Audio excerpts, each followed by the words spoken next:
Isang mapagpalang araw na naman nga po pala sa bawat isa at ako nga po pala si Japula. Ngayong araw ay dinalaw natin ang bagong bukas lamang na bilihan ng fishing gears sa Magalang, Pampanga nitong June 12. Ang Magalang Tackle Shop na pag-aari ng isa nating pinapanood din na angler na si Fish Hunter na shinare din naman ni Kuis Dylan, isa rin sa ating mga pinapanood na anglers. Kasama ko nga ngayon si Boss Mac. Sakto nga at nasa Magalang, Pampanga kami ngayon. Kaya't na may pagkakataon nga nitong umaga ay agad na rin naming pinuntahan ang Magalang Tackle Shop. Madali na lang din pala itong puntahan. Mula sa Magalang Municipal Plaza, diretsuhin lang natin ang Magalang Road na papuntang Arayat. At kapag mula ka nga sa plaza, ay nasa left side hanggang sa makita na natin ang signage nila na nasa bandang itaas. Nasa second floor nga pala ang shop at kahit papano ay may parking naman dito sa baba.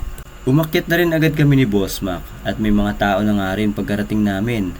8 AM nga pala sila nagbubukas dito.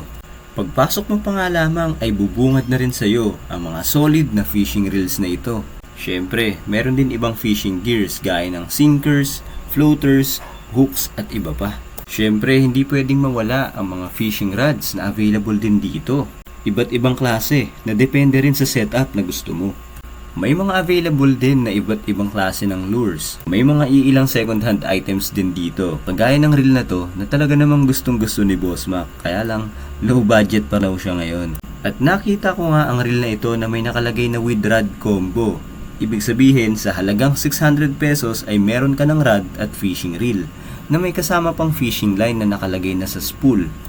At eto nga at nabudol na tayo. Kaya lang ang kagandahan dito ay hindi lang tayo basta nabudol dahil meron pala itong kasamang raffle.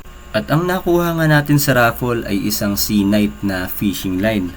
At ito naman yung fishing rod na kasama doon sa atin nabiling fishing reel sa halagang 600 pesos. At ito nga pala yung napalanunan nating fishing line. Kaya nga lang nang chinik nga ni sir ay hindi pala ito pwede sa ating fishing reel dahil mabigat daw ito para sa ating reel. Bumili nga rin pala dito si Boss Mac ng floater. Kaya nga lang nung nagbabiyahe na kami ay hindi namin napansin na nalaglag pala ito. Hindi na rin kami nakabalik ulit para bumili dahil may mga kailangan na kaming gawin na iba. Pero yun nga, maraming salamat sa Magalang Tackle Shop dahil pumaldo tayo ngayong araw sa halagang 600 pesos ay meron na tayong fishing reel at meron pa tayong fishing rod. Hindi na nga rin kami masyado nagtagal ni Boss Mac at umuwi na rin kami at hanggang dito na lamang din ang ating video. Maraming salamat sa lahat. Ingat, God bless and to God be the glory. Ride safe and happy fishing sa bawat isa.